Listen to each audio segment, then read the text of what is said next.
Here we are. And all the time, it was a camel with 3 humps. There you go.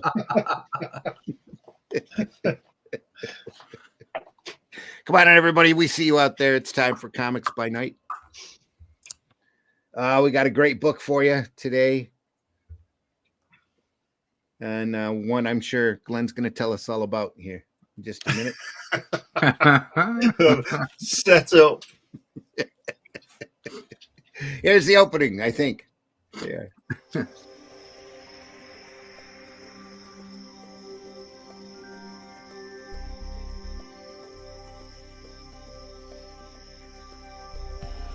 What was that? This is not a charade. We need total concentration. Now, once again, this time, with theory.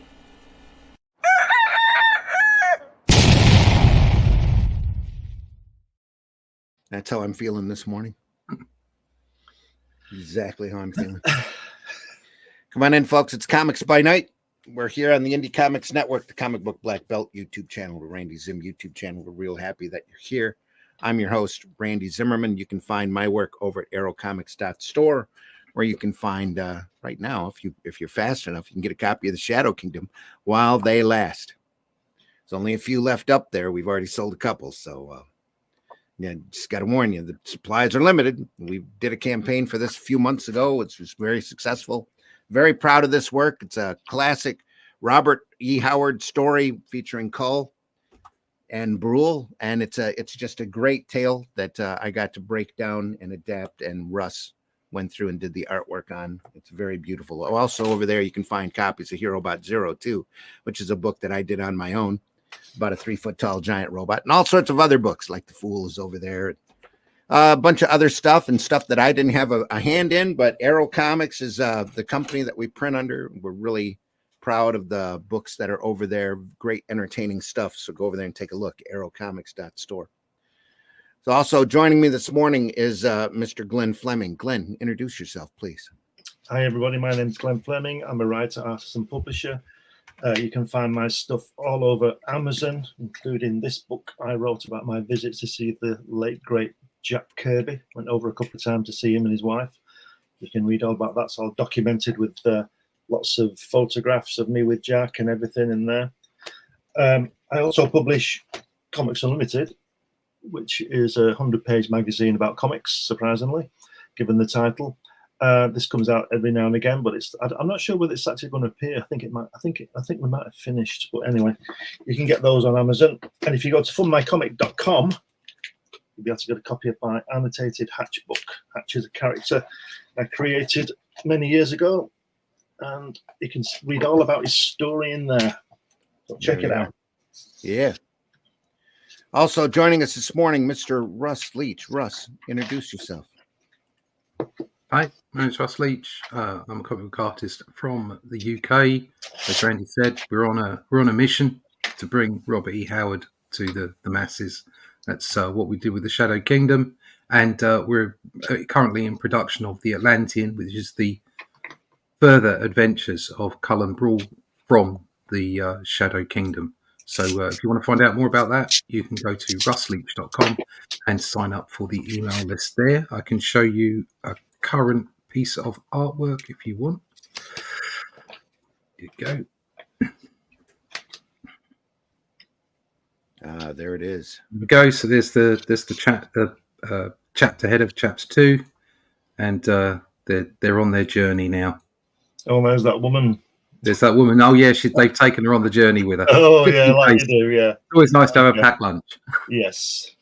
No, she's an integral part of the story, and she's leading them on a merry journey as she's smiling there. Yeah, as she's smiling there because she's talking about a goddess, and she's they're on their way to find out more about the Lizard Kingdom, the Lizard Men, the Shadow Kingdom, as told off in the book, and they come up against some nasty stuff. So, that was new. I hadn't seen that penciled one before. Oh, the pencil one. That's the pin up. That's the pin up for the book. So I'll be I'll be inking that soon. But pages are more important, and we'll be going to crowdfunding end of this month, and I'll be able to show the cover really, really soon. There you go. That's that. Yeah. So sign up for the email list at russleach.com for more about that. Yep. He said it right after he smacked his camera. Yeah. Don't smack your camera. Like to smack something. All right. Today we're going to be looking at Charlie's War. Pat Mills and Joe. It's pronounced Colquhoun. I'm glad I waited. And I have that on, not from the guy himself, but somebody who worked with him. Joe Colquhoun. It's an Irish name. Cool. Joe Colquhoun. Yeah, it started out as an opposite to DC Thompson's Battle Picture Library. Oh no, sorry, it was in Battle Picture Library, and it was Warlord was out and with great success. That DC Thompson, yeah, and they got Pat Mills, who's he's like Britain's Stan Lee, isn't he, Russ? Yeah, pretty much. Yeah, and he and Joe completed. Well, didn't complete the stories, but we'll talk about that later. It came out in 1975. It's that long ago. What's that? Nearly 50 years, isn't it? Yeah, 50 years ago. And it ran for 10 years until October 85. I just know it's a World War I story, and it got very high acclaim when it was out. So. Yeah, it's about a guy called Charlie Bourne. He's 16 when he joins up, and just a few weeks before the Somme, and I think his baptism is the Battle of the Somme, which, I mean, somebody obviously went through that. But could you imagine that being 16 years old? Yeah, and you end up in a trench at the Somme, especially the Somme. You know what happened there. So it covers that kind of thing. It's more of an anti-war comic really than a war comic. Pat Mills is a very sort of opinionated guy, and he's not scared to tell you what he thinks, which I think is good. And it's more of an anti-war strip than a war strip. Mm-hmm. You know, and it's one of the it's like all the best stories. It's not actually about the First World War. It's about characters who find themselves in that situation. Do you understand what I mean? It's not just a war story. It's Charlie's story. And Rogue Trooper. Trooper was anti-war. Yeah, exactly. Well, the entire comic 2000 AD really is, isn't it? I mean, it is. Very anti-establishment, one would say. And Dredd is obviously a fascist, as we know. Even though you love him. He's great, isn't he? We love him, even though, it's a dichotomy in that book. But you know what that tells you, don't you? Yeah, that we're all fascists at heart. Yeah. But at least we'll keep the trains running on time, eh?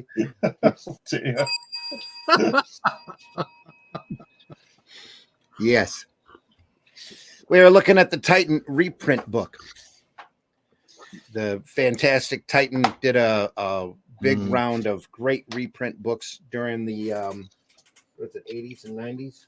Yeah, late 80s, early 90s, they did these, yeah. Did just a marvelous job reprinting works from 2000 AD and the magazines around them. I'm looking for a print date on this right now, and I can't find it. See, Joe Colquhoun for me has got one of those great styles that's sort of halfway between realistic and cartoon. It's somewhere in the middle. And the from my point of view, you know what I think about the weapons and things. It's very well researched. And I like that kind of detail. Even for the incidental, for like on the buckles on the belt and that kind of thing. To make it authentic. Mm-hmm. Joe obviously. He either spent a lot of time researching this, or he already knew. I suspect it's probably a bit of both. Yeah. March 1983 is when this was printed. Joe Colquhoun, the artist, has worked for IPC magazines for over 30 years.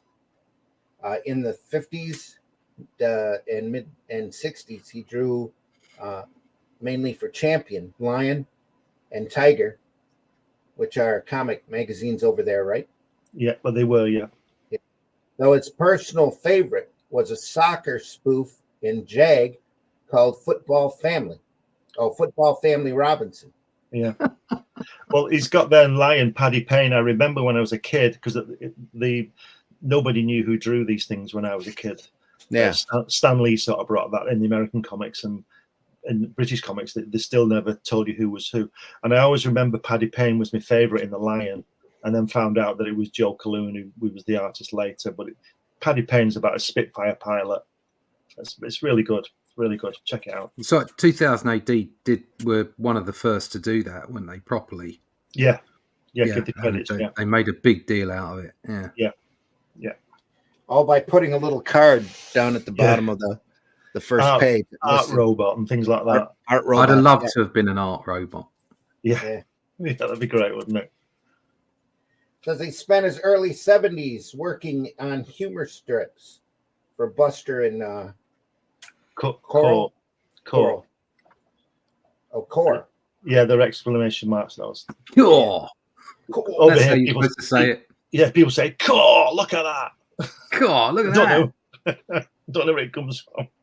No, I don't know either. And it could be for anything that's any kind of exclamation. Really, isn't it's an exclamation at the start of the sentence, isn't it? That's what it is. Go on, look at that car. It says here, "Core exclamation." British informal. It's expressing surprise, excitement, admiration, or alarm, as in "Core, that's a beautiful black eye you've got." That's very British, isn't it? Oh, that's a beautiful black eye. And it says origin 1930s, alteration of God. So you know, like people say G's, don't they now, instead of G's? Yeah. So it's that. It's God. Well, I've just learned something myself there. Blimey, there you go. Yeah, well, and the word "blimey" after it as well. That's right. Blimey. Yeah. They are folks. It's an education program. This. There you go. That's why we're here. He began work on Battle in 1976. For 2 years, he drew Johnny Red, scripted by Tom Tully. 76, he took on Charlie's War, he is still currently drawing as of this printing back in 83. Yeah, he died in 1987, Joe Colquhoun. Okay. So just a couple of years after this. So Pat Mills has been jointly responsible, along with John Wagner, for the renaissance of British comics in the 70s. To the creation of Battle Action in 2000 AD, he has scripted almost every character in 2000 AD and is currently writing Nemesis and Slain for 2000 AD, the ever popular Charlie's War for Battle, and co-writer John Wagner did Doctor Who for BBC television. The story of a soldier in World War I. Britain wants you to join your country's army and save the king. Is that where we got the Uncle Sam poster? I guess so, yeah. Yeah. That was, I think that poster was around, obviously, different text. I think it was around in the Zulu thing in the South Africa, I think, in the 1880s. I think so. Yeah. I might be wrong. Isn't that supposed to be Lord Kitchener or something? That is, yeah. But there's another one with another guy on, so. Right. Yeah, it's been around a while. And here we just have old man Uncle Sam. So. God save the king. God, it's relevant now, isn't that? Yeah. It is again, yeah. Whenever I hear that, I can only ever think, or God save the Queen, I can only ever think of Billy Connolly. Oh, yeah. When he's talking Grumpty Dumpty Dumpty, so he's talking about the archers. He's talking about the national anthem. That's it. No, I haven't got a problem with the words. God save the Queen. When he said you get she should be saved, of course, and God, the very man to do it. You should say, "Core, save the king." God save the king. God save the king. Sounds like the next big barbarian book. Core. The mighty Core. Look at that. Look at that artwork, isn't it? It's just gorgeous, isn't it? Isn't it? It's great. Again, do you reckon this stuff is large size? Do you reckon Yeah, the yeah, actual original artwork is bigger? yeah. I'd say at least Um, 1.5 times up, if not more. Yeah. Well, say more than one and a half. Yeah, I mean, look at the line weights. It's beautiful, isn't it? Yeah. The only thing Fantastic that lets stuff. it down is the lettering. It's that It's type, dodgy, isn't it? it's typeset, isn't it? Typeset lettering. But it's just fantastic. Oh yeah, here too. Yeah. The written stuff, the cursive stuff is done by hand, but the rest of that's all typeset. And yeah. And the bubbles are hideous. Yeah. It's all thrown on after the event, isn't it? Mm. It's all, just thrown on in the office. It's not good. Yeah. Just look past it. Yeah. Look at the art. The thing is with Charlie Bourne is that he's not the brightest person around. He's one of those. I can never work this out. I won't call them idiots, but I could never do this. A lot of those guys were underage. Yeah. And then they wanted to go and do their bit, Yeah, their bit for the country. That was just the way people thought back then, wasn't it? And in this, Charlie thinks how difficult. Somewhere he thinks it, or he says it to somebody. How difficult can it be to fight from a trench? Yeah. Well, there you go. But he's your average bloke, isn't he? That's the point. Yeah. He's not a superhero. He's not a fantastic fighter. He's not he's not the best looking guy. He's just a bloke. Yeah. George is in the house. This beautiful art. G'day, George. Hope you're doing well, George. Thanks for watching us. Appreciate you. The thing is with the First World War, was that it was the first mechanized war. Yeah. And the generals in charge, like that Haig guy who was at the Somme, he must have been about 60 at the time, and he was very, very experienced, career soldier, and he'd fought in South Africa and places like that. But his mentality was to walk, and the guys at the Somme is like a horseshoe hill, and with the valley, and the 60,000 of our troops, which is like a football ground full of people, were told they bombarded the horseshoe of the ring, the horseshoe hill, where they knew the Germans were. But the Germans were dug in about 20 feet below the ground, and they were pounded for about 3 weeks. And the Germans must have been going out of their minds with all the noise and everything, but they were pounded. And then when the guns stopped, the troops are coming. So when the guns stopped, the troops pulled up their Maxim machine guns, the big machine guns with the belt on, and in a horseshoe shape. And our 60,000 of our soldiers were told by Haig and the general just to walk into the area, and they just literally chopped them down, because Haig and the generals were coming from a horse warfare, where the biggest thing, the fastest thing you had was a horse. Yeah, well, these guys, they just had guns and swords. That's right. Well. And they were fighting people with spears.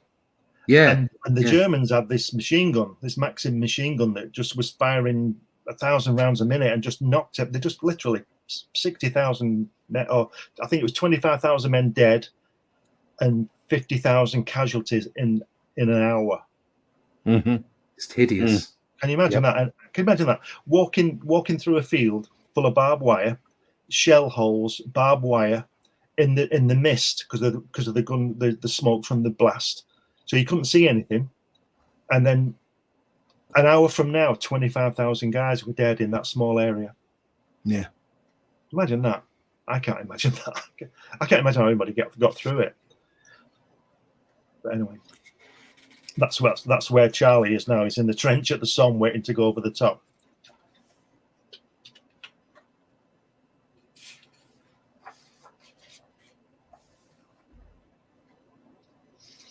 But it's just fun. Look at that! Look at that on the right hand side where he's blowing halfway down the page, where he's getting blown over. Isn't that a fantastic illustration? Yeah, the lighting in that. Yeah, it's absolutely fantastic. Look at that aerial shot with all the craters as well. Yeah, Again, Almost. he's got to be drawing 2 up here. It's like look at the cross hatching on the hat right at the top of the page. Yeah. And his helmet. God. Yeah. It's fantastic, isn't it? Mm. Look at that. That is line work, yeah. And all the better for not being in colour. It's like a white zip screen back here. Right. Little, just enough of a touch. Yeah, I think you're right. That would have had to have been 2 up. It's got to be. Yeah, because we're looking at the cusp here of British artwork. I mean, this was published in '83. When was Charlie's War originally published? 75. Right. Well, there you go. So I think people were still, in Britain, our comic book artists in '75 hadn't been taken to the States. That's right. Yeah. They weren't working in the same way as the guys in the States were working. So they were still working to, the standards that had been set up by the Eagle and what have you. Kind of. So we was before we hit 2000 AD. I think 2000 AD had started. I think they started using smaller boards in 2000 AD. Right. But that was just because they wanted to get the job done. I mean, a lot of Brian Bolland's work it's not 2 up. But it's, as great and as detailed and as wonderful as Brian Bolland's work is, this is just that little bit more, I think. Yeah, I come back to the same. I say this every time. I've never seen an original of this stuff, but I would love to know how. I'd love to watch Joe doing this. See how he approached it, and how long it took him, because he's doing pencil and inks here, as British artists always do. All right. But it's just incredible work, and like I said, so well researched for the gear and everything. Mm-hmm. Yeah. That's the other thing is, he'd have had to have looked every time, wouldn't he? Yeah, and don't forget. And don't forget, back in '75, it's a trip to the library a few times. He's got the internet to pull all this up. Or a nice bookshelf collection of. Or a nice bookshelf. Yeah. But even so, he can't just put it up on the screen, and he's got to. Not something you could Google or Bing at the time. Yeah.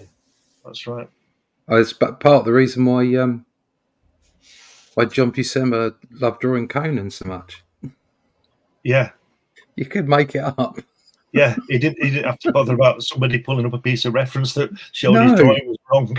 No, it's like Conan wandered around most of the time in a furry loincloth. Mm-hmm. Could you imagine that? Could you imagine going to his studio and saying, "Hey, John, you got this wrong," and he'd just look at you, wouldn't he? Get out! Get out of here!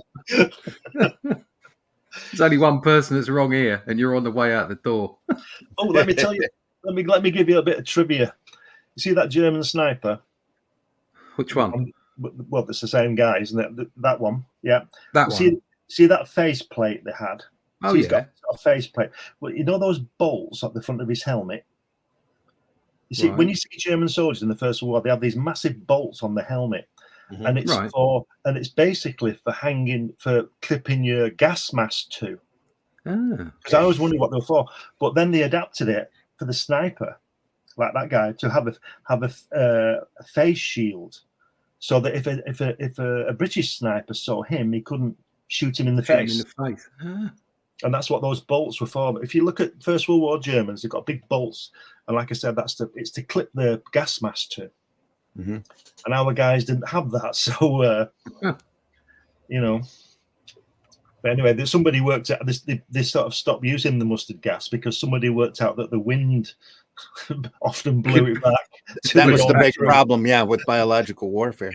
Because that's what happened with Hitler. He was gassed twice. Hitler, he nearly died several times. Because he was a decorated soldier.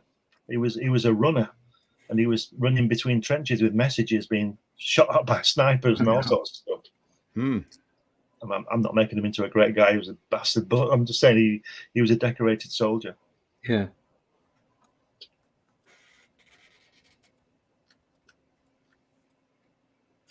Because like, he gets shot in the head and it bounces off the helmet and he says, "Blimey."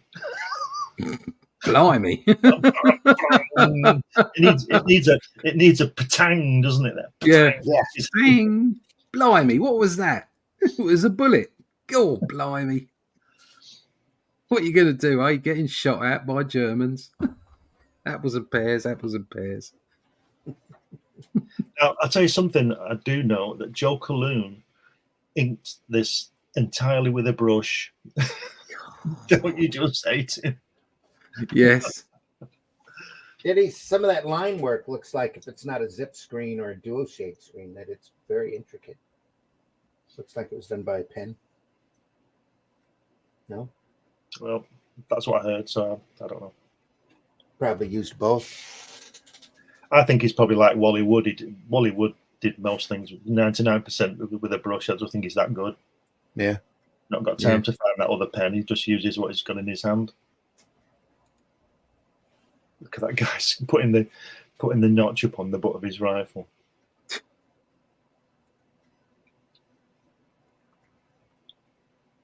Got that barbed wire as well. Wow. Look at that. The head, top of the helmet. Okay. So I'll tell you a grisly story about a place called Verdun in the First World War. Do you want to hear it? Sure. Then. There's a place called Verdun. It's in the north of France, and there's heavy fighting there. Probably even more than the Somme, and the Somme's sort of taken over in the folklore thing, you know. But anyway, this place called Verdun, British intelligence had said there were something like 20,000 Germans in this area, so they shelled it. They shelled it for 3 days, right? And when they went over to it, the British, they were getting these bodies out of the mud and everything, and there was more than 25,000. There was about 35,000, and they thought, how could our intelligence be so wrong? And then they realised that they'd blown up dead bodies that were already dead and buried as well. So they'd been blown up twice, those guys, you know. That's how grisly it was. It is a grisly. That was a grisly war. Well, all wars are grisly, but particularly hideous. Yeah. Yeah. I just know too much about these things. I should get rid of it. You do. And these are in 5-page shorts. The battle was weekly at this point. Yeah. This seems to be the standard, doesn't it? Like for 2000 AD, everything was 4 or 5 pages, wasn't it? Yeah. I think it's a good idea. I think it's enough. I think it's a good idea. Well, especially coming out weekly, yeah. But it's effectively what you would put in a monthly comic if it was a single title. Yeah. 4 or 5 pages weekly. So, it works out okay. I like the anthology system that we have. The 5 characters in it and 5 pages each and whatever it is, that kind of thing. I think it's good. I don't know if they even hold to that nowadays. The 77 does that, which is it was crowdfunded. I think it even ended up on shelves, like in WH Smith's and stuff. Right. But they're big fans of 2000 AD and Charlie's War and that kind of stuff. And they put together a book that was similar to 2000 AD. But I don't know how it's doing now. It's the first time hearing of it. So yeah, well, that's the way it is, isn't it? It's the first time. It's so difficult to market yourself these days. Yeah.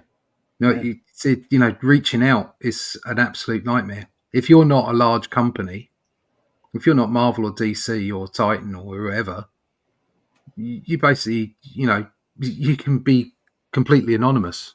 Even if you're selling a few books, you can still be completely anonymous. Yeah.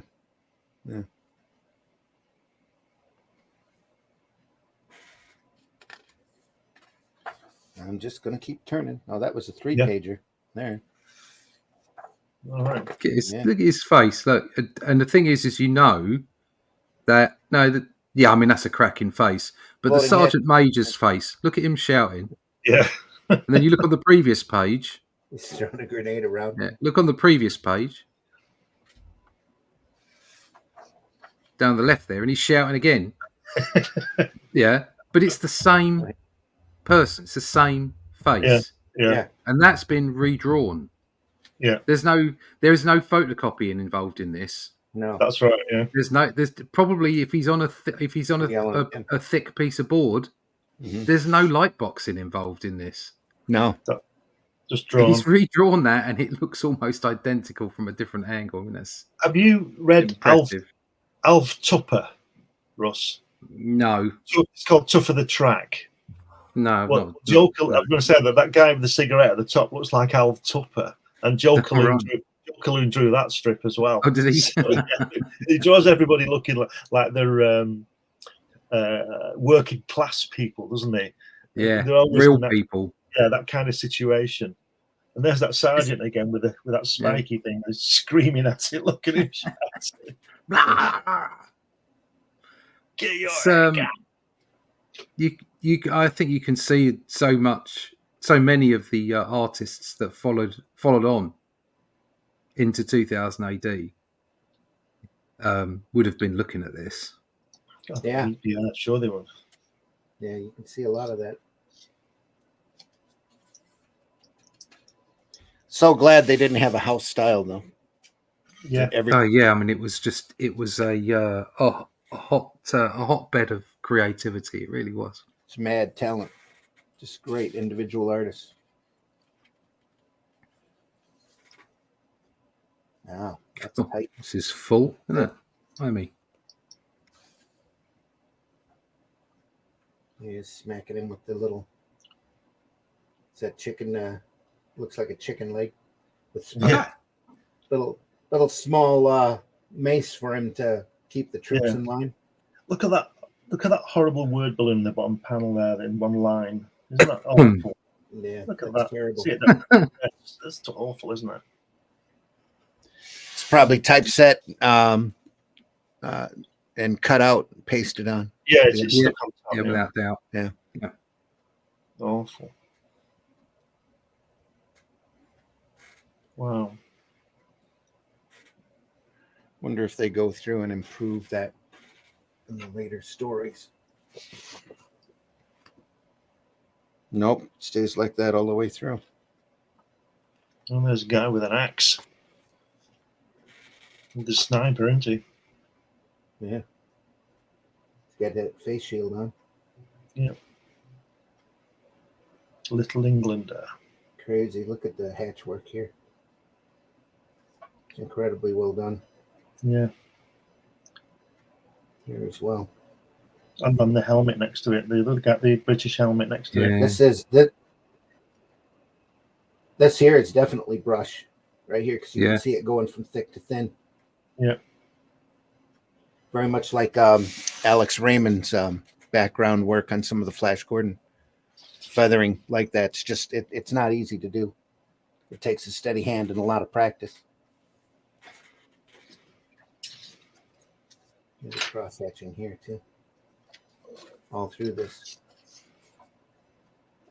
Of course, it looks like he was doing 3 pages a week, huh?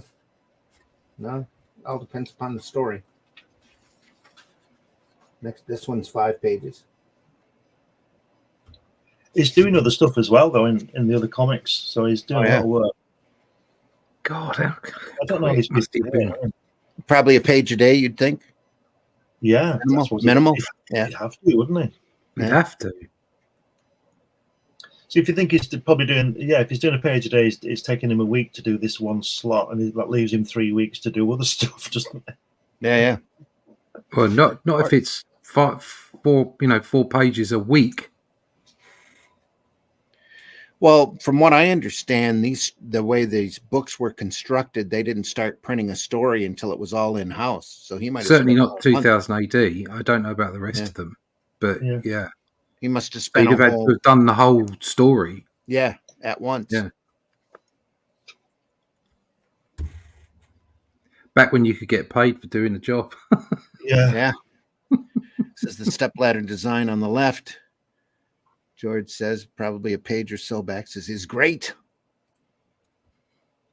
Yeah. Wow. Very tight. A lot of story to cover. Great use of blacks as well. Yeah, yeah. Isn't it? Yeah. Look at that German falling down. That's into that, those steps into that. Oh, Mm. sorry. The way the guy's approaching him with his hand on the wall above him in the center Yeah. panel.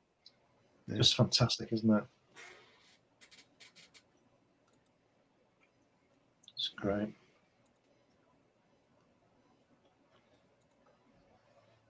There we go. Just fantastic stuff. Is that the Sergeant Major there shouting again at the bottom? It is. Yeah. Get your haircut. This is all the gray tone back here is all line work laid in. Yeah. Wow. The Axeman cometh. That's what it'd be called if it was Stan Lee writing it, wouldn't it? Or here there be the Axeman. Yeah. Lo, there shall be an Axeman. Yeah. And he's not playing his guitar. Boom. Look at that. Wow.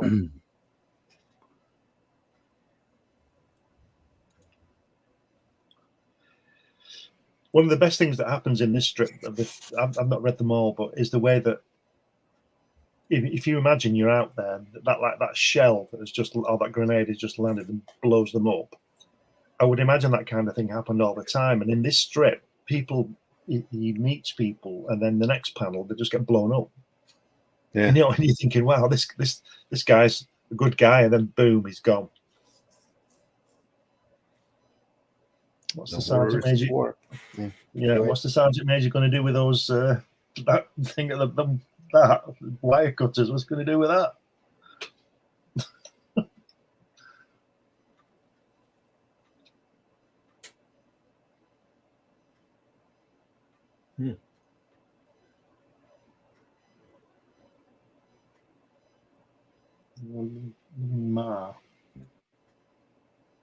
Much.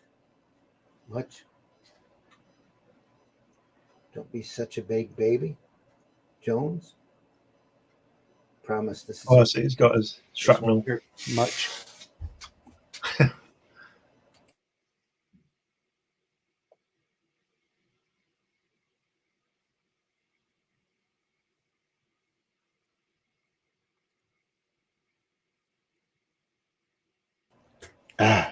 Anyway.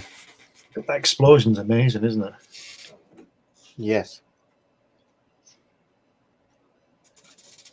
Wow.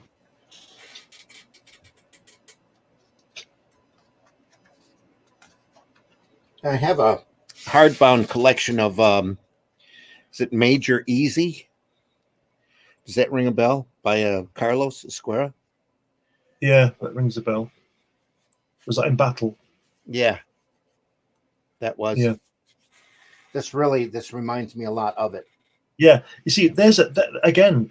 We said before about the quality and the quickness these things were. That's right. Is that a word? Quickness.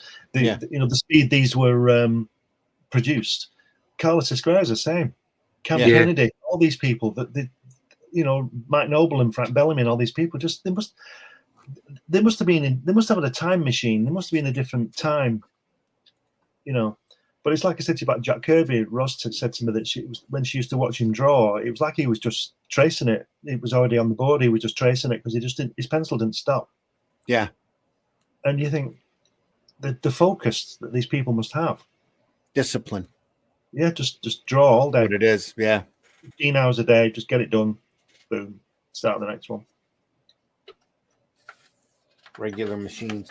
Especially to be able to maintain detail and an individual style. It's just incredible. I think the other aspect we often miss is that a lot of these people were realists. They'd seen life. That's true. They knew they had experience in life. Yeah. So when somebody said to them, or when they said to themselves, I might be spending 12 hours at a drawing board, they were thinking, but at least I'm not on a building site. Yeah. Yeah. And also, at least I'm not building bridges or digging Digging trenches or whatever. And also some of these guys, I don't know which, but some of these guys would have had military service as well. Exactly. Like Exactly. Kirby. Oh, yeah. You couldn't tell Kirby how to draw a war comic, could you? No. So the discipline, Yeah. was built in to a lot Right. of these people because of either their, there'll be their military experience, but also just their life experience. Yeah.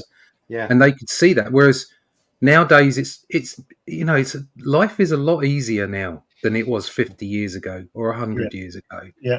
And I sit and I draw all day, okay, and I draw from like 8 o'clock in the morning till 6 o'clock in the evening, 5, 6 maybe, and I go out to train three nights a week, and that's a fairly long day, 8 till 6, okay, and I only really take Saturdays off.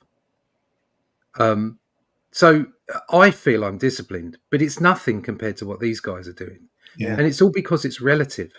Because relatively, work isn't as hard today as it used to be. Physically as hard as it used to be.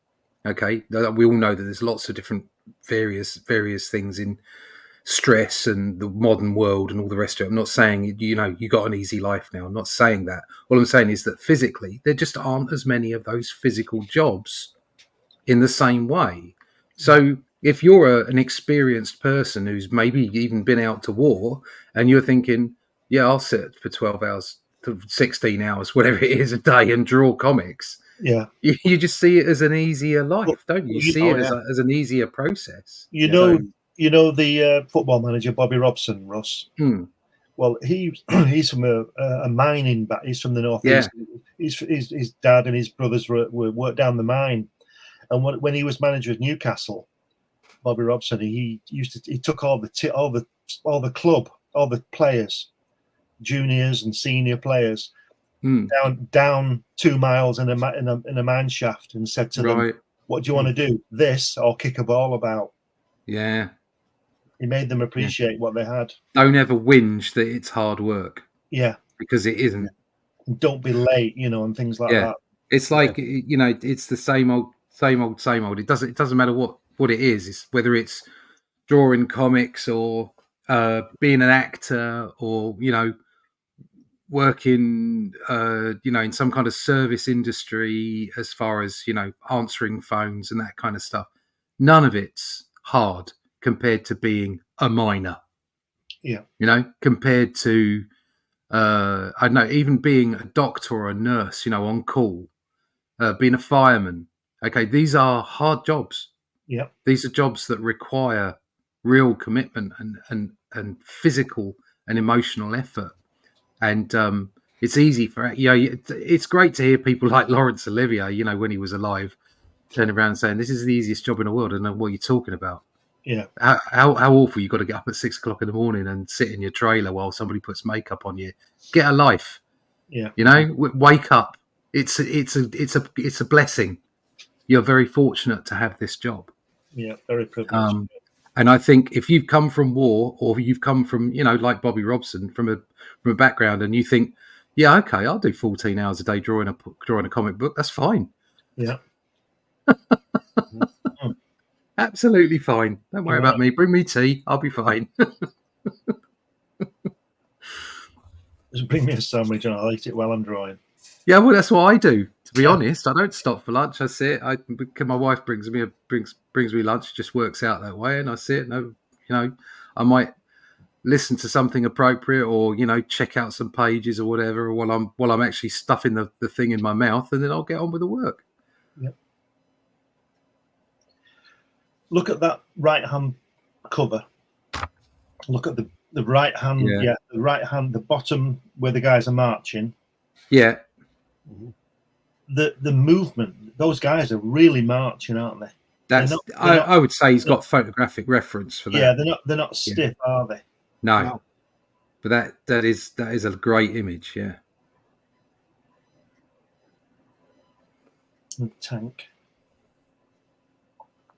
Airfix club page inside. Airfix was so big back then. Yeah. What was Airfix? It was models, plastic models that you stick together and paint and stuff like that. Yeah. But were quite good though, weren't they? They were I mean, they brilliant, weren't yeah. rubbish. They were well made, and you clipped them together and glued them, and then you painted them, and you'd hang them off your ceiling or whatever. There you go. Yeah. Me and my two brothers had loads of. We had Junkers 88 and Spitfires and all kinds of stuff. Right. And when we were getting older, when we were sort of 15, my brothers were older than me. I was 15. We decided we didn't want these models anymore. So what we did, in the back garden, we lined them all up like they were on a runway. And the bits of plastic that the parts are connected to. Yeah. You know what I mean? And you get like a skeleton. You know, you sort of twist the wing off, wouldn't you? It'd snap off, Yeah. and you're left with this like a straw size piece of plastic, the same It's as like a plastic framing. It was a molded plastic. That's right. Panels. Yeah. Well, you probably know that if you light that, it sort of blobs when it drops in like fire bombs. And we used to just light one of these things, and it'd be smoking and be dripping because it was melting. And we just used to walk slowly over the top of these aircraft and see like we were doing a bombing run, and see which you couldn't stop, and you'd be surprised how many times you miss. Like they really do. They rarely get it on target all the time. No wonder they threw so many bombs. Yeah, we were left with a fleet of Heinkel bombers, all with holes in the wings where this blob had hit the wing and then burnt through. You know, it's like Alien. It was like Alien. It just kept on burning. It's funny. We got left with a big pile of black plastic. Yeah. Them were the days. We just used to get firecrackers and blow them up. Yeah. Another thing. A little bit of zip screen there on that action. A friend of mine, we got some on bonfire night, Russ. We got some rockets, and he didn't fire it up. He put it at about 10-degree angle, and it hit somebody's back door and stuck in the back door on fire. I remember going to a firework party early 90s. This was before all the safety was, isn't it? I went into some shop and said, I've got some fireworks. And he went, I said, you got any like big ones? And he looked either way. He went, hold on a minute, I'll just go in the back room. And he went in the back room, brought out this massive box of fireworks. And he went, I shouldn't have these. And he sold them to me. And I went to this party and we set off these fireworks. And good God, it was like a bombing raid. Jesus. Never got hold of them again. No. Probably made them illegal. Well, they probably were illegal at the time. So, yeah, they just made them legal here in Michigan about 4 or 5 years ago. Now they have big department stores full of them, right? Especially around 4th of July, because that's when everybody sets theirs off. Yeah. Well, we've got. I mean, it's right because you've got to have some kind of management of them because people are stupid with them. But at the same time, nanny statism is a little bit sort of, you can't have fireworks in your own back garden because I used to some idiots set them off somewhere else. I used to have a friend called Phil Haywood. He's not with us anymore, but he was one of those people. We used to have these things called a 3-2-1 cannon thing, and it was a mega banger, right? The banger was like a normal charge, wasn't it? Well, this was a mega one, and so Phil decided he'd buy 10 of these things. They were about 3 threepence each, 3p each at the time. And he bought 10 of these things, and he decided he was going to see whether it went 3, 2, 1, boom. So he lit it, he held it, and he lit it, and he went off on 2, and his hand was black for about 4 weeks. Good Lord. Lucky he had a hand. Yeah. God. What an idiot. I was going to say, over here, we look at it as a form of Darwinism, But he didn't complain. Emergency rooms are filled with people that get fingers blown off. That's right. He didn't complain that it went off and badly burnt his hand. He complained that it didn't do what it said. 3, 2, 1. It didn't go off when it was supposed to. I don't care that I've lost an arm. It just didn't what it said on the. I wanted it to do what it said on the packet. Exactly. There's your yelling sergeant again. Oh, he got boshed. Kid getting bopped. Yeah.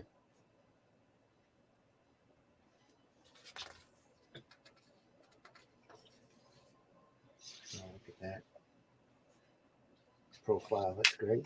That's the Sergeant Major again, isn't it? With his Yeah, without it his is. helmet Yeah. on, he's screaming again. Talking about his gas masks. Yeah.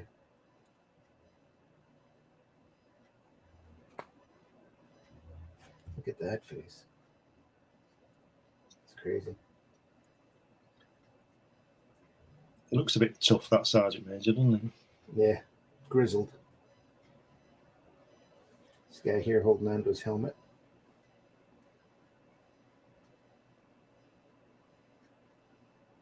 Come on. Beware snipers.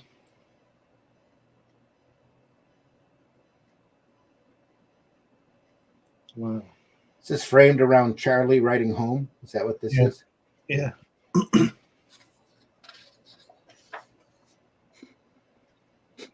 look at that.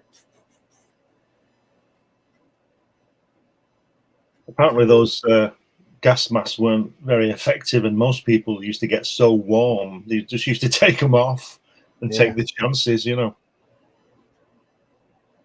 Terrible. Okay. Wow.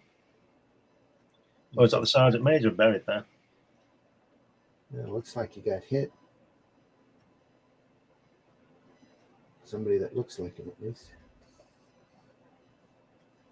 It's just fantastic, isn't it? I mean, look at the way the explosions go off and everything, and Yeah. they're running on that little bridge thing over that there, yeah, over that where you just pointed first, at halfway down the middle panel, where they're running across that piece of wood to go over the trench, you know. Yeah. It's fantastic.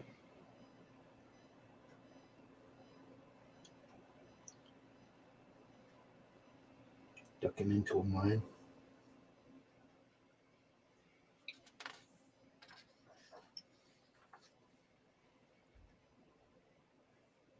Oh, what a lovely war.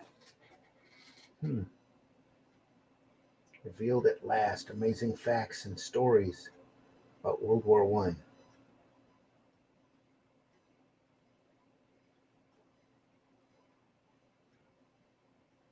The girl's got crazy hair down the bottom right there. Yeah. Yeah. I think she's got a pharaoh head, inbred head. It's too long, isn't it? Is that kid nicking that copper's wallet? Look over there, Copper. Something. Yeah. Cool, Jerry's copper. Oh, What's that guy doing falling in the bed? Can't read it. What does it say? Oh, I can't read it either. He landed he's safely doing in the bed. he was doing the roof. Yeah. He's a roofer. He's just falling through. All the what's that?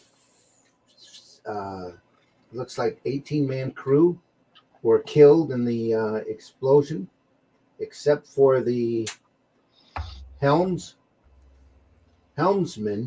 who leapt from 300 feet, crashed through the roof of a convent, and landed safely on a bed. Man, that's mighty small letter. Yeah.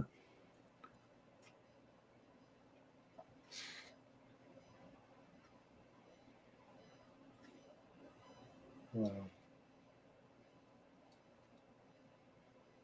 Revealed at last. This is like a Kirby thing, isn't it? Revealed at last. Amazing facts and stories about World War One. Yeah.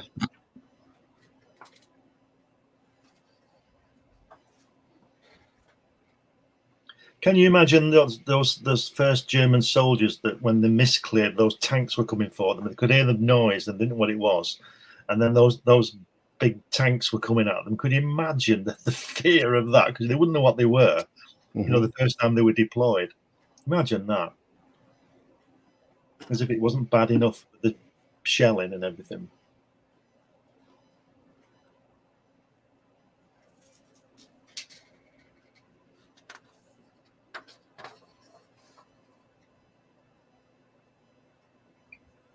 Chill out.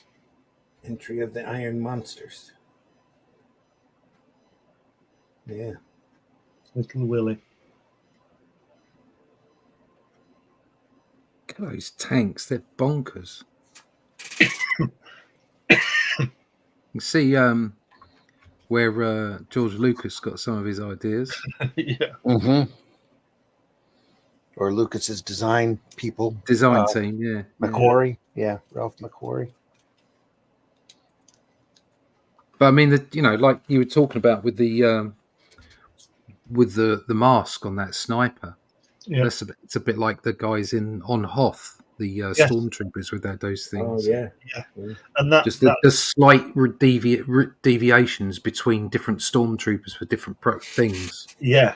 And that German tank there on the left in the middle looks like the top of one of those things on Hoth and the big legs, what they're called. Those. Or the Jawas, the little Jawa Land Rover. They're not so little. Land Rover, just the Sand People's Sand. whatever Enlarge that and shrink the treads down just a little bit. You're pretty. Just change the box, just air. Yeah, you're right there. Yeah. Shall I tell you a story about the first tank? Go ahead. Go on then.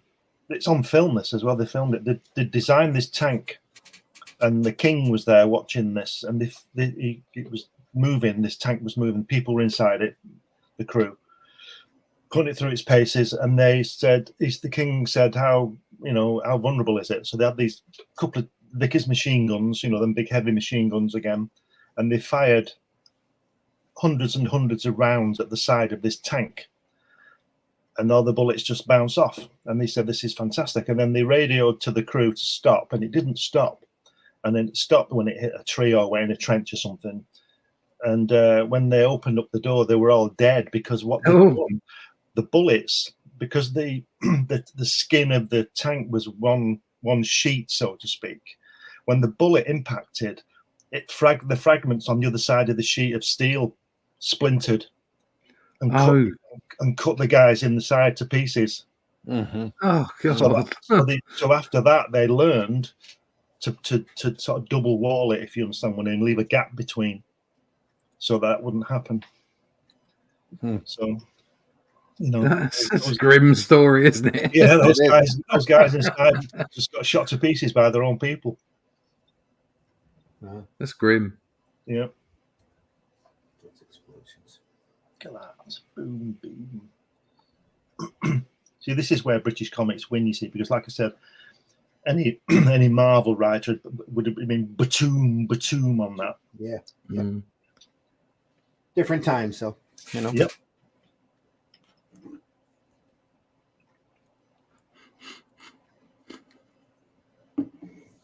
And at this point, when this was made, Marvel was just starting to put a foothold into Britain, right? And their reprint books. Yeah. It's been a great time for comics over there. You got Marvel, and then you've got the IPC working hard to catch up. Yeah. These things were coming out when I'd stopped reading comics. Okay. So I saw them around, and I read a few of them, but I didn't. I got into it again 10 years later in the mid 80s, Mm-hmm. So I missed a lot of this stuff first time around.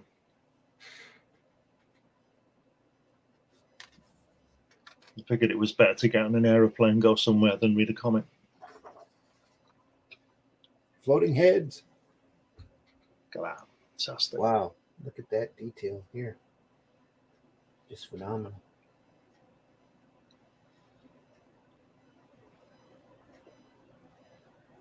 All of this, except for this top narration, he must have planned on a lot more room for the letterer up here. Maybe he was just leaving that so it's not take away from the detail of these bottom panels. Yeah, that too. But yeah, it looks like he either, like you say, either anticipated a lot more text or changed his mind. You know what I mean? But he'd already done the rest. Well, the script might have called for a large speech, especially if he didn't know how large the font was going to be. Yeah. But yeah, look here. He doesn't skimp on backgrounds at all. Just fully rendered all the way through. It's got a little you know, when they're in the mine shaft here, it's got some solid blacks, but other than that, it's just crazy detail. Beautifully done.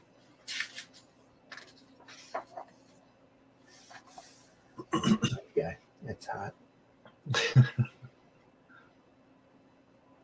He's drinking.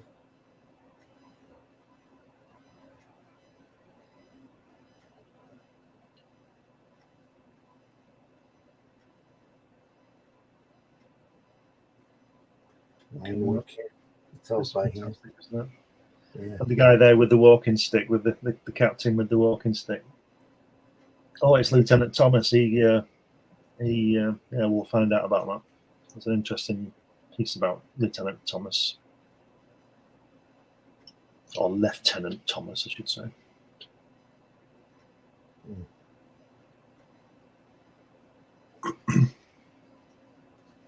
Brushwork here.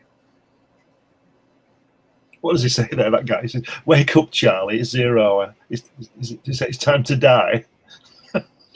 Imagine that, you're asleep and somebody wakes you up and says, "Come on, it's time to die." Yeah.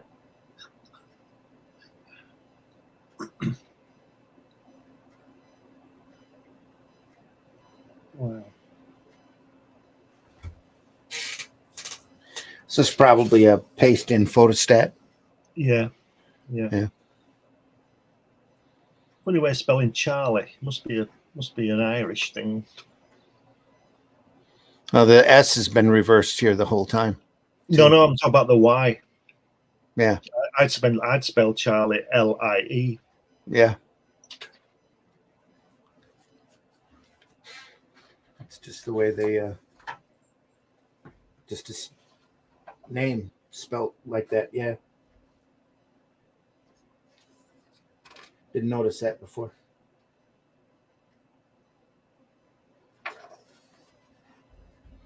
No. It's like you say, he does all the backgrounds, doesn't he? Yeah.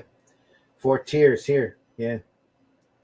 Still real God, tight. look A lot at of that. story that he's moving. Look at that face. It's a look at terror. Look at that centre panel there. It's struck right across the page. Yeah. Oh, Great.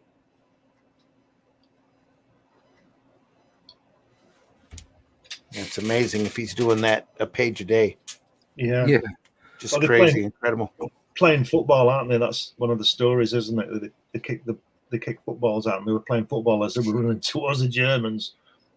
And then there was that story about those Germans that were again frightened out of their mind because the Scottish Highlanders all stood up when they had kilts on and they were playing bagpipes as they marched towards them, and the Germans couldn't cope with it, and they all ran away. Apparently, they couldn't cope with the noise and the fact that these soldiers were playing these instruments and wearing skirts. Mm.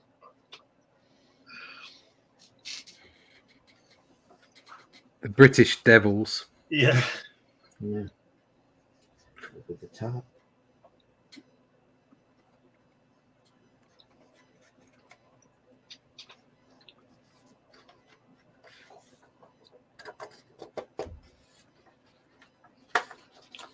I'd like to see an exhibition with this kind of stuff, with Joe Colquhoun's work on.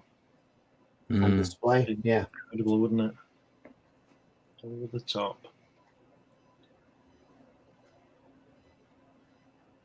Wow. The only thing that rivals this artwork is that Frank Bellamy stuff from that First World War book he did. Do you remember that? Mm-hmm. There's a colour. There's lots of colour drawings in it, but there's one particular one with some French soldiers all getting mown down. It's absolutely incredible. Incredible drawing. I don't have that. I've got his High Command book, though, that's got the history of Churchill and Montgomery in it. Yeah, it's good, yeah. Is that German in the centre panel next to the machine gun? Has he got a pipe? Is he smoking his pipe? Yeah, that guy there. Not the machine gunner, the one next to him. Has he got a pipe? He hasn't. He's got his pipe. He must be really clever. Here? Yeah. Is he smoking a pipe? No, or is it just? Is it? Yeah, he might. Yeah, right there. I Again, suppose you would. I suppose you would, wouldn't you? You don't care, he is. He's dead anyway, so he's might as well smoke his pipe. it calm your nerves, right? Well, yeah, until your gun jammed. Only if it had marijuana in it. Yeah. Definitely what it is. Nicotine has kind of that effect on some people. Maybe not quite as hard as marijuana, but yeah, regular tobacco.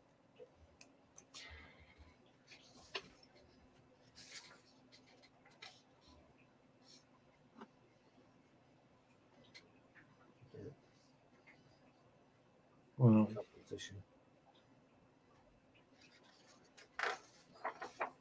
Oof.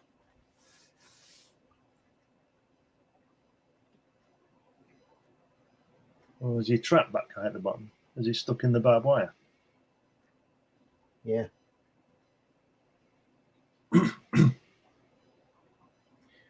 Then this guy he's about to toss a grenade. He got hit with another one in the face.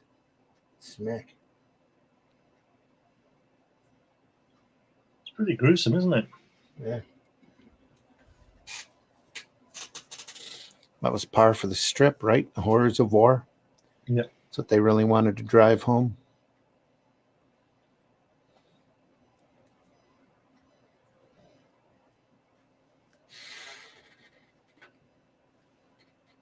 Brutal. Yeah. Right here, he's being cut down.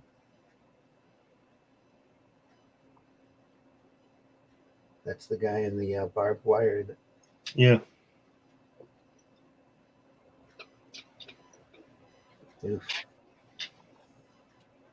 He's got a warlust face working there. Let me see your war face. Yeah. Wow. He's roaring right there. Wow. Man. Wow. God, that fire. Wow. Oh. Flamethrower. Crazy tight. Wow. It's like you said, Russ, it's the lighting, isn't it? Yeah, it's all the lighting. There's That explosion there. everything. Wow. And the way, and the flamethrower guy, the first panel, the way the flame is in a straight line, it's sort of going up towards him, isn't it? Well, it is a straight line. Yeah. You know what I mean? Yeah. Like it's got, you can see it's going to fall, like on a curve, can't you? Yeah. Yes, it's brilliantly done. It's brushwork here. The feathers Beautiful. around the explosion.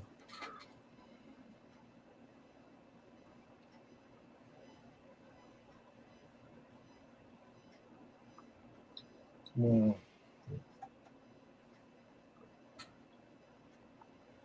Not afraid to place that balloon right in the middle of what you're looking at there. Flop. Of course, you'd want that action to show the top of the trench. You'd want to show that. So what are you going to do? Probably put it lower, and then you'll lose out on that detail. Probably put it wherever the safest place he thought he could.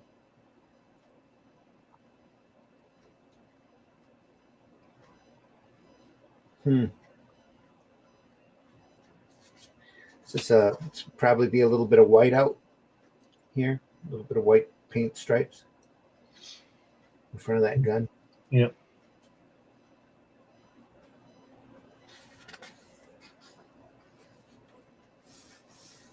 It looks like they took a 5-page story and cut it into 3 pages. Just really tight stuff here. Really compressed storytelling. Getting your money's worth. Absolutely. Has he signed it at the bottom of that page with that fella's Yeah, he phone? did. Right there. Sure did. Look at that. Is he going to... I want vengeance, right? Oh dear. But there was a lot of that going on as well. Mm-hmm. Nobody'd say anything. It's part of the horrors of war, right? Yeah, that's very interesting panel there. You see the one where it's the fourth panel, where it's the side of his head and the Germans surrendering, The way that his bayonet goes into the panel below. Yeah. Yeah. It's a really clever thing, that, I think, because it shouldn't be in the one below, should it? It's a nice piece. No, but it is a natural arrow. Yeah. Bringing you down. Composition wise, it's really clever. And especially with these panel borders here being like explosions for all the action that's happening. Yeah. It's really a well thought out page. Just enough of this to put it in the middle, and yet it's so detailed. So feathered by a brush here, steady hand. Oh, he hasn't running through, has he? He's stopped him. Yeah.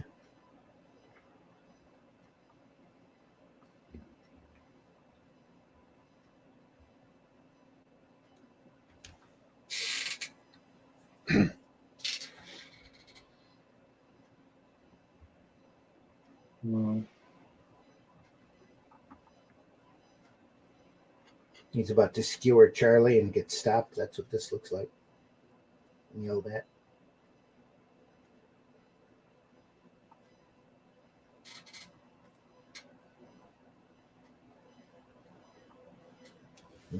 Wow. Oh man. Oof. Got him. Great shot.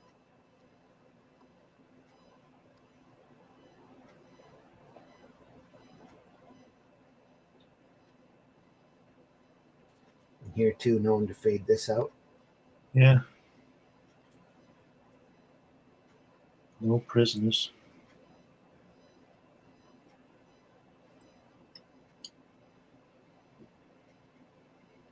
That's a lesson in inking right there.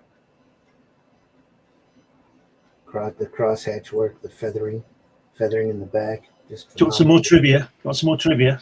See that helmet? See that German helmet at the end? Okay. Yeah. See that spike on top?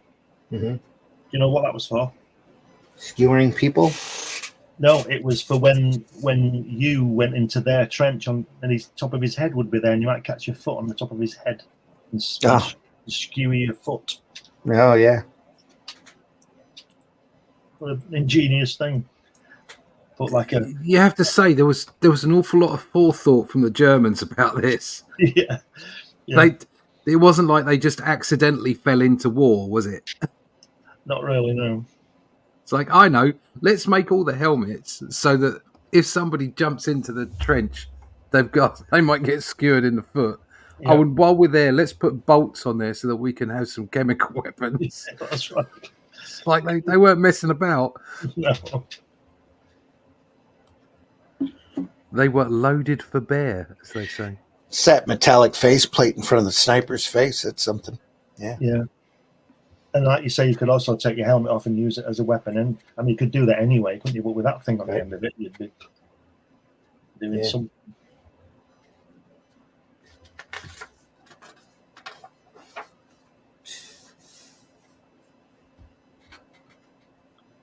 They're always moving, aren't they, these soldiers in this strip? They're always moving. Yeah. Well, again, that heightens the action here. This guy takes a blast. Grenades. Lots of grenades. The pins are popping out too, it looks like.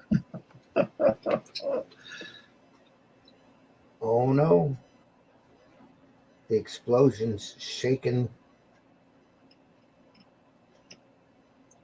I don't think the pins have come out like that. Some flipping pins out. Yeah. I'll throw that box at the enemy in a hurry. I know what he does with it. I won't say. You'll see now. Yeah. He's giving it to Charlie. Take it out. Get hold of this.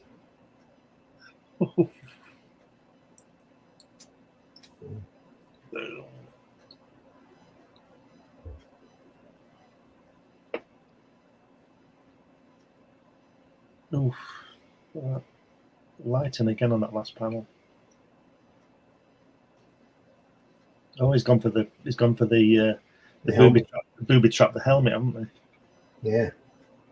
Ooh. But there was a lot of that as well.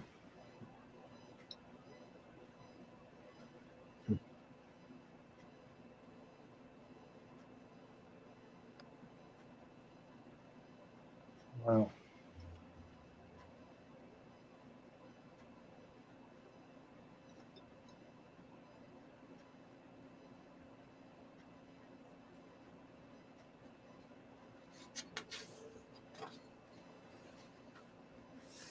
Man. This artwork is amazing, isn't it? Yeah, it's like every It's time really- you turn the page, it just gets crazy. It's really tighter. getting into it, isn't he? Yeah. Wow. That face. It's great. Is that the Sergeant Major with the German helmet on? Probably. He's holding up the mine, waiting for everybody to get out and the Germans to get in, it looks like. He crushes him here. Oh dear. They're going to get him, aren't they? Oh.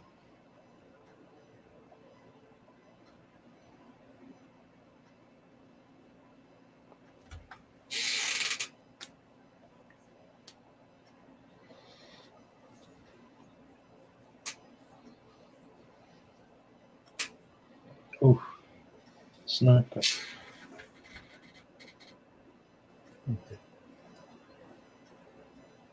Dent in his helmet here.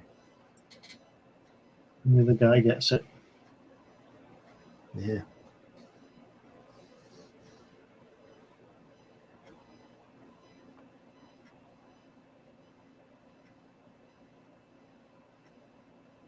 Dead Sergeant.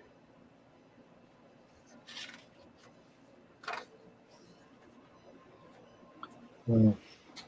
Mad Mick held this house. He holds Wow. it still. Yeah. I wonder why they reversed the S's here. Oh. They can do it all the time.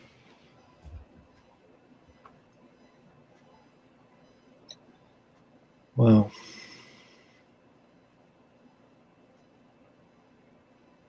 Hmm.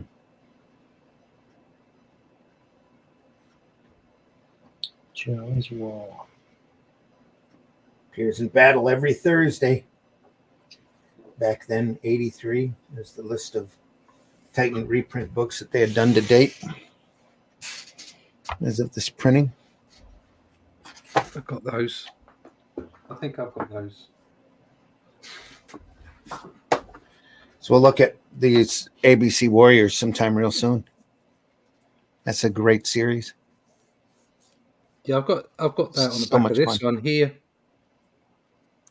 Actually, at that time, I actually bought all of the Judge Dredd ones. All 7 of them.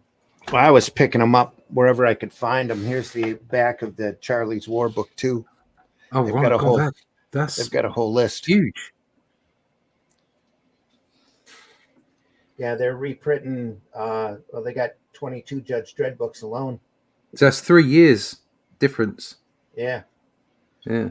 Robo Hunter, ABC Warriors, Robusters, Rogue Trooper, Yeah. Strontium Dog, Robo Hunter, Nemesis, Slain. A young Rutger Hauer would have been a good rogue trooper, wouldn't he? He would have. He was supposed to be. He was. There was a that was in production. There was a lot of talk about him being Rogue Trooper. Tell you, I don't know if you've seen it or not, but on YouTube, there's a couple of fan-made films that are quite good. There's an Yeah. incredible Strontium Dog. Fan Yeah, film the up Strontium there, too. Dog Just one is nice. great. Yeah. Yeah. Beautiful stuff. I'll drop you the link.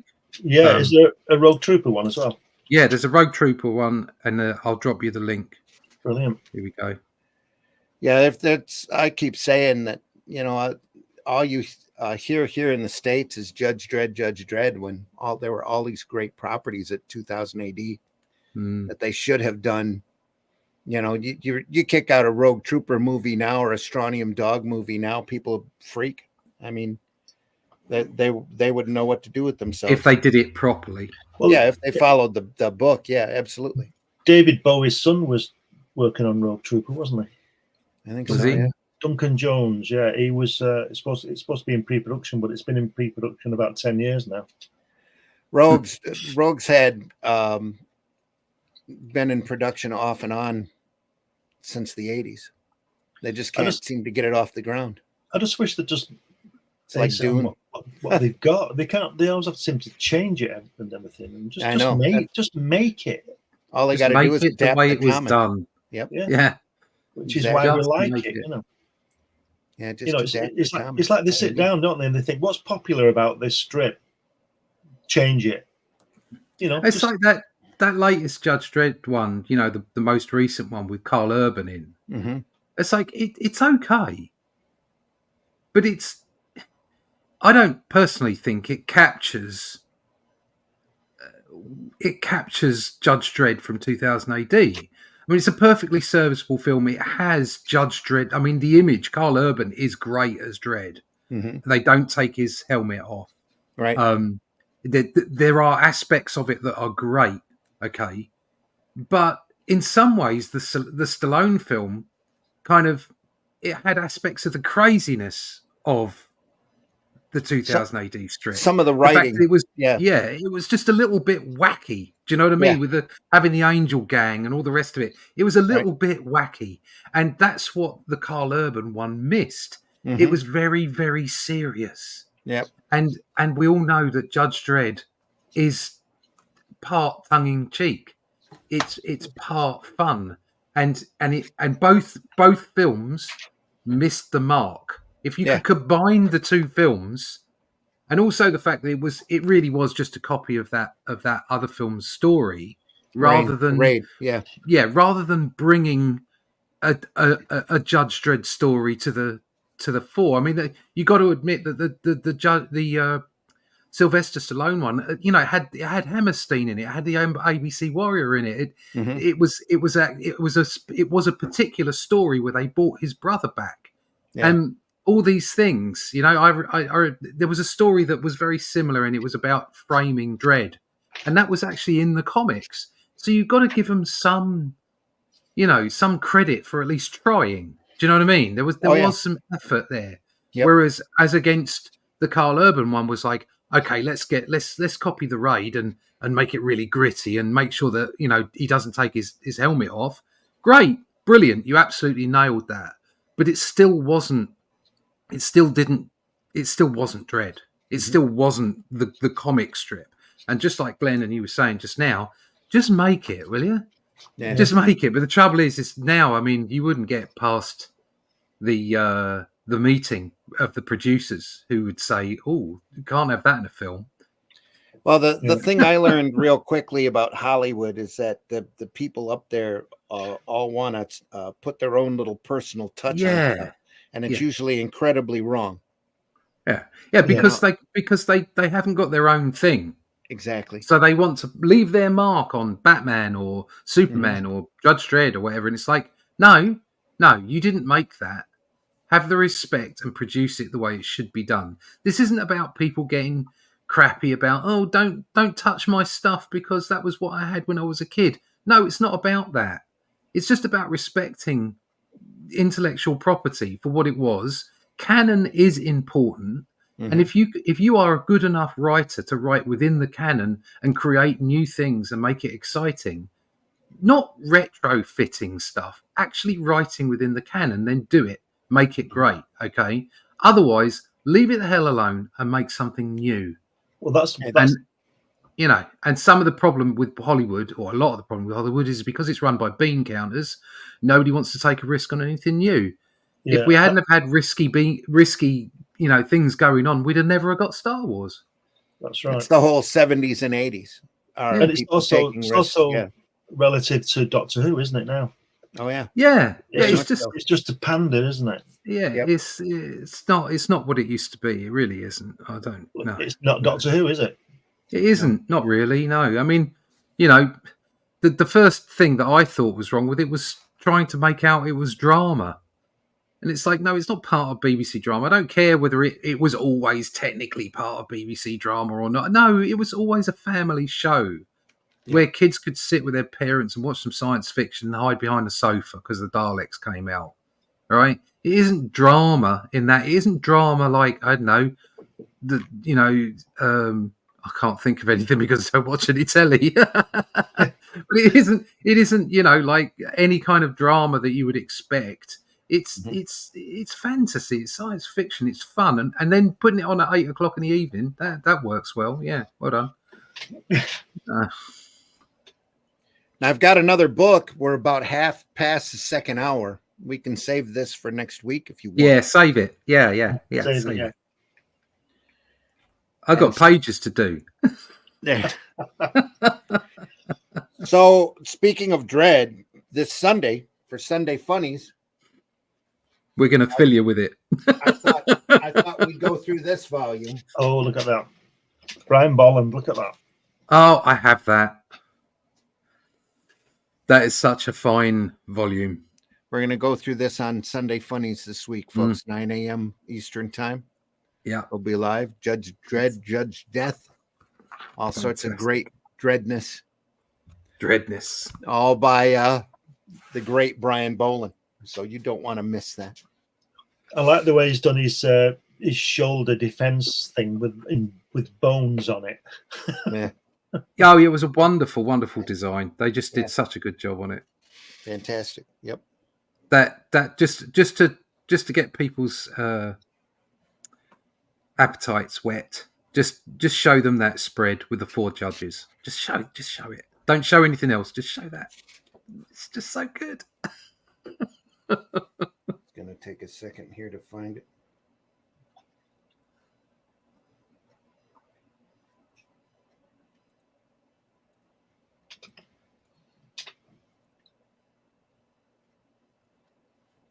But we won't leave you in silence, of course, while you're waiting for that. No, I'm still looking for it. It's not in the first. We've got some great stuff to first go death through from story. 2000 AD. Yeah, it's fantastic stuff. Oh, there's so much good stuff. So much more than just Dread, too. So. Oh, yeah. Huh. Well, there we are. I'm not finding it.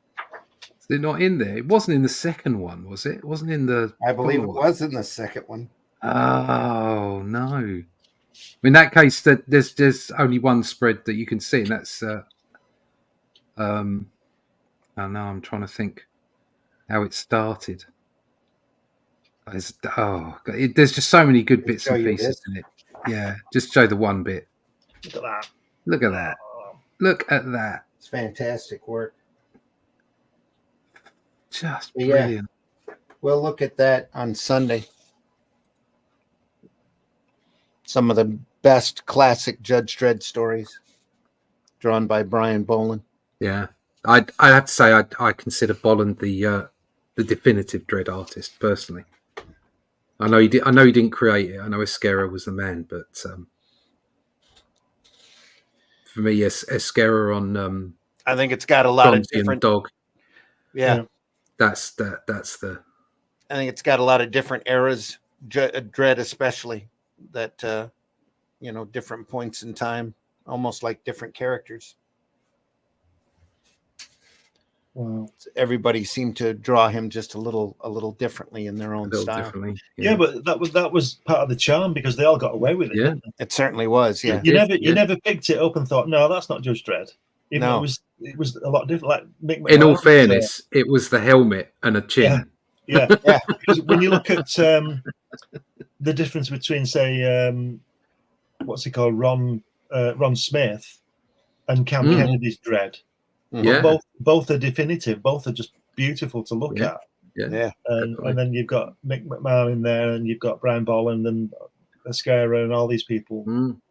That's, to me, that's part of the charm of the series, that so many artists worked on it, yet they all put their own style on it. Yeah. But nobody ever balked at it, as far as No. It's because it was comics. People just enjoyed it. Yeah, it was just good. Martha's in the chat says, I wonder if there was a crossover between Who and Dredd. I don't think there was. I know Dredd did a Batman crossover. I would hope not. Dredd did an Alien crossover and a Predator crossover. I wish Says they'd leave things alone. They have all the pre-reboot Doctor Who episodes on Tubi. Most of them are on Pluto as well. So yeah. That's what the latest series should be on Pluto. Yeah, probably. Literally the planet, you mean? Yes. I love the art in those old Judge Dreads. Yeah, just amazing work. That all the 2000s in general just had great stuff in it. I wonder if there was ever a crossover between Who and Dread. Nope. But I guess there's one coming with Who and Trek. So we'll see. At least in the comics. Suddenly the TARDIS goes up on the bridge of the Enterprise. Yeah. That's not a thing that should be happening. I'm sorry. Another one I won't be reading. Yeah. Well, they're all a mess. They're all a mess anymore anyway. But you're crossing over in that way. It's not healthy for a license. I don't mind Spider-Man meeting the Hulk or Captain America, because that's like the same thing, isn't it? Same universe. But what's Doctor Who got to do with Star Trek? Star Trek. What's he got to do with that? That's because nobody thinks in science fiction anymore. They just think in fantasy. Just trying to get the fans in, aren't they? Just trying to get the fans in to buy it. That's in fact, science fiction, the worlds would not coincide because they can't. Yeah. But there you go. There's a particular feel to Doctor Who up until 2012 or whatever. There was a particular feel to it, and it's been lost. The last Who I watched was Eccleston. Oh right, okay, that far back. Oh. Yeah, I've seen. I like the Van Gogh bit. That section when he could take him to the Louvre to see that stuff, or wherever they take him to see his own work. I think that's one of the best pieces of TV I've ever seen. To tell you the truth, that particular sequence with Bill Nye, but the whole thing, I've never watched it all. I never watched Tennant. Never watched a whole story with Tennant in it. A good friend of mine who's been in the industry for an awful long time made the point. They went wrong with Doctor Who, and this is an unpopular perspective because everybody loves Tennant. Okay, Tennant was good fun. He was great. Yeah, but his point of view was they made the massive error of making Doctor Who about the actor and not about the character. Yeah. And as soon as they made that error, that was where the fall started, because you shouldn't be worried about who's going to play the Doctor. You should be concerned about what's the story, where's the character going. Yeah, but that was always that was always the big hook when they were switching doctors before, though. Yeah, well, but it wasn't about the actor. No, the actor played the Doctor differently, so you were interested in what the Doctor was going to be next. Yeah. So the actor was facilitating effectively a different character or a different aspect of the Doctor's character. But as soon as it becomes this person's going to play it, and you have 6 months of this and that about who's going to be the next Doctor, who isn't, and then it's all about the first night and what. It's like no, that shouldn't be what you're worried about. You should be concerned about the story. Yeah. They did that with the two films in the 60s when they had Peter Cushing playing, because Peter Cushing was obviously a big name. Yeah, and William Hartnell wasn't, so they changed it. And I'm not sure about that, but I've noticed something about these two covers. They put the S the right way around, haven't they? On Charlie's. Yeah, they did. Yeah, that's because that's been typeset. Yeah, they probably thought we don't want to get in trouble with people ringing up saying what's all this about, That's definitely typeset, though, isn't it? Whereas the other one's drawn. So yeah. Well, I've got an idea. Use the original logo. How about that? Yeah, there is. Because when you see this, you don't see Charlie's War straight away, but you do when you see the logo inside. I love it's painted as well. Beautiful painted covers. Yeah. Oh, look at that. That's a better cover. Use that. Did Colquhoun go through and paint these? I don't know. I don't know. Wouldn't surprise me if he did. It looks like is it Cam Kennedy or Ian Gibson? Ian Gibson, sorry. Yeah, that looks like Ian Gibson. It's not Cam Kennedy, I'll tell you that. No, that looks like Ian Gibson's work. Yeah, it does a bit, yeah. Does it tell you in the forward anything? No. unless it's buried here in the editorial. Yeah. Yeah. See if it's in the back. Nope. But that looks like Ian Gibson right there. Does, yeah. That face, yeah. It's that lighting in the face, isn't it? It's like Halo Jones type of thing. Mm-hmm. I'm looking for a signature and I'm not seeing it.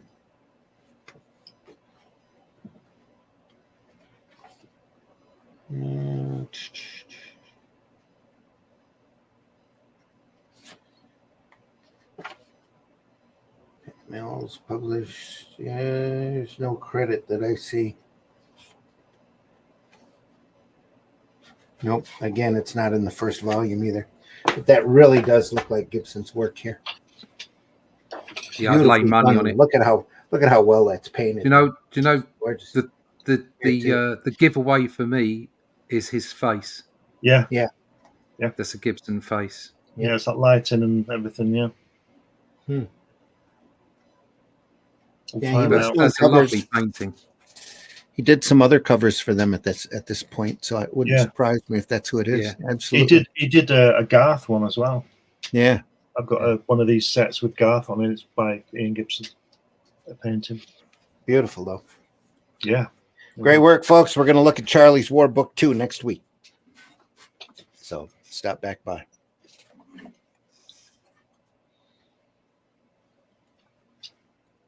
Let's see. Still in the chat, Martha said, wish you would do that old black and white style inking where the color is just gratuitous. Yeah. Surprised they didn't throw Steven Universe in there. Huh. Ugh. Yeah. Ugh. Says, I bought that one at a flea market. That poor judge lady got sealed in the plastic. Oh, yeah, well, don't give that away. We'll look at that on Sunday. Yep. We'll look at it then. Like I said, Sunday, Judge Dredd, 9 a.m. Eastern time. Adjust your alarm accordingly. And next week at 5 a.m., next Friday, we'll look at Charlie's War Book 2. We'll be back. We'll be back. Yeah.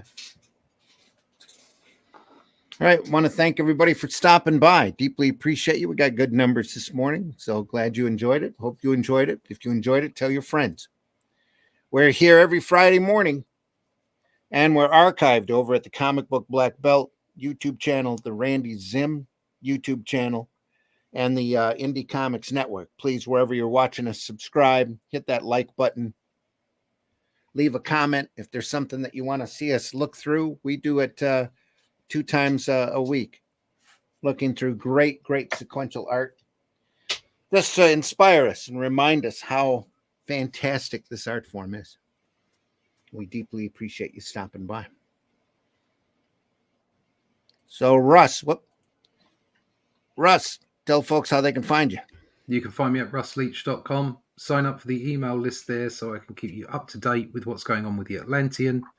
And also where you can pick up other versions of the Shadow Kingdom. There's a rather lovely hardback version available on Amazon and Barnes & Noble if you want to check that out. Or just go straight to the Critical Blast website, criticalblast.com, and look at their lovely library of books. But if you want to find out what's going on with the Atlantean, we'll be going to crowdfunding at the end of this month. And you can find out more about that by signing up to the email list at russleach.com. Okay. Yeah.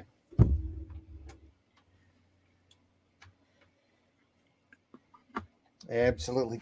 Glenn, tell folks how they can find you. Just about everywhere on the web. But if you want to get in touch with me, you can get this. OnlyFans. Charlie's War. Not OnlyFans, no. Charlie's War article in Crikey from 19... Yeah, go get one of them. Yeah. 2008. This is another one that I've got to take over to America. For Randy, my luggage cost is going to be more than the ticket. But anyway, it'll be heavier going back. I'm promising you.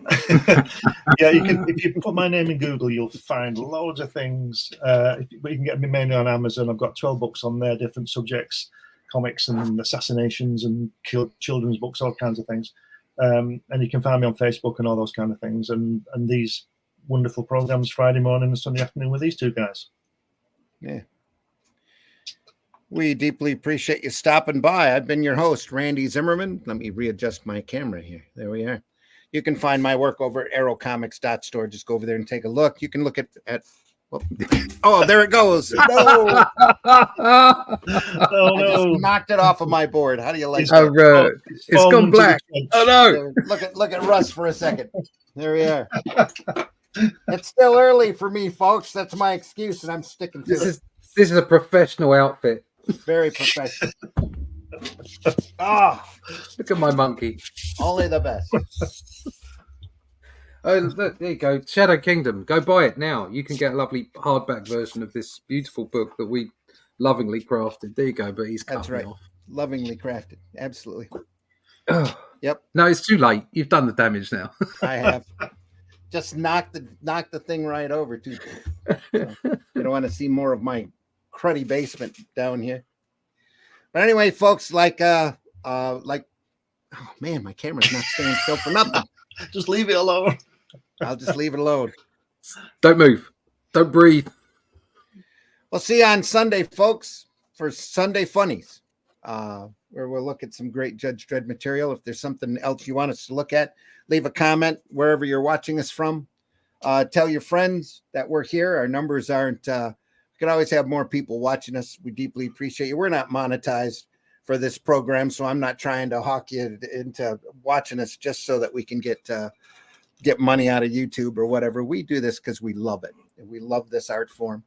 We love doing comics and being part of this wonderful industry, though or at least working on this wonderful art form. I'm not so sure about being part of this industry sometimes with the stupid drama and stuff. And folks, go out there and talk positively about comics. This is a great art form. Tell folks about it. If you've got comics that you love, tell folks about the comics that you love. So there's a lot to go at. There's so much out there that we haven't even covered yet. And we barely scratched the surface. We've been doing this for a couple of years now. Here goes my camera again. Stupid thing. Anyway, I'm sure there's a screw on there that anyway, I got a screw loose as it is. Just ask my wife. There we are. Folks, we're going to see you on Sunday. Have a great weekend. Deeply appreciate you stopping by. Go look at the Indie Comics Network. If you get a chance, also go over to fundmycomic.com. Then take a look at the fine campaigns that are over there. They need your love and support as well. There's some great products over there waiting for you to buy in on. So fundmycomic.com. Go over there and take a look. So, and again, we appreciate you being here. Take care. Have a great rest of your Friday. Have a great weekend. This is Martha says it's Friday the 13th today, isn't it? Yeah, that's why I dropped my camera. That's my story, and I'm sticking to it. The old Star Trek wasn't too different from the 60s Doctor Who. No, they both had land on a planet controlled by a mysterious despot type episodes. Old Trek had back in time episodes too. They just land on a planet with the different things, whatever they had sitting around in the studio. You know, find the alien girl and ask her if she knows what a kiss is. We got a bunch of old gangster costumes and a set in the back lot. Let's do a gangster story. Okay. You know, tell me, Kirk, what is this kiss? Yeah, Gangster Planet and Holodeck. Absolutely. Yep. Why? Let me show you. That Kirk. Was it? I held it roughly 3 hours. They've got a great video on YouTube where William Shatner critiques everybody else's imitation of him. That's pretty funny. I don't understand where he gets that at all. You know, what kind of an imitation is that? That kind of thing. Did they pull up Belushi and everybody that's done parodies of him? He's like, what the heck? You know, it's hilarious.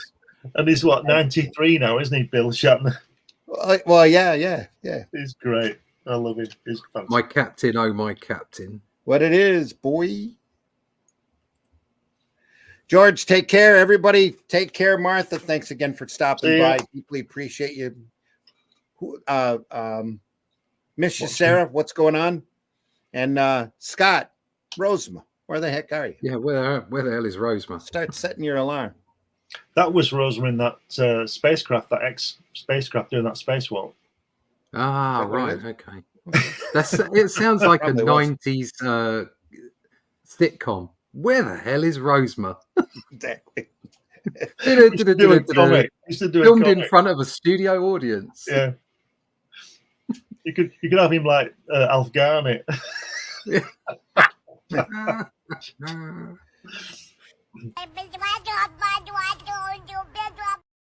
it looks a bit Exactly. like So what? See ya. Russ? Take care, everyone. See you soon.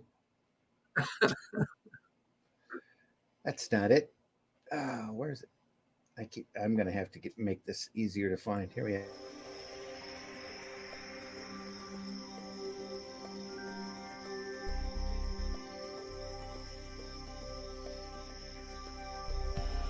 What was that? This is not a charade. We need total concentration. Now, once again, this time, with theory. Some men just want to watch the world burn. Can't nobody tell me nothing. How dare you? Get off my lawn.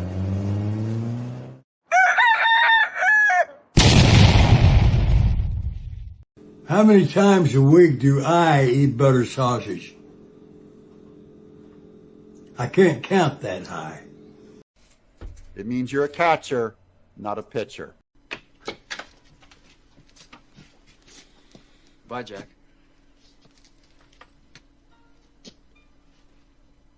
We really shook the pillars of heaven, didn't we, Wayne? No horseshit, Jack. No horseshit.